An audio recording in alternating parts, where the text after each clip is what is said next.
பாவாடை தாவணியில் பார்த்த உருவமாயிது பூவாடை வீசி வர பூத்த பருவமா பாவாடை தாவணியில் பார்த்த உருவமா பாலாடை போன்ற முகம் மாறியதேனோ பனி போல திரைப்படத்துறையைச் சார்ந்த ஒருவர் முதலமைச்சராக வெற்றி பெற்றவுடன் திரைப்பட கலைஞர்கள் எல்லோரும் மிக மகிழ்ச்சியடைந்தார்கள்.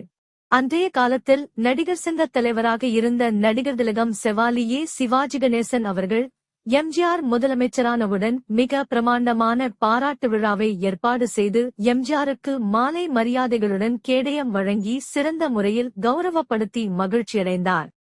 எம்ஜிஆர் திரையுலகிற்கும் கலைஞர்களுக்கும் பல நல்ல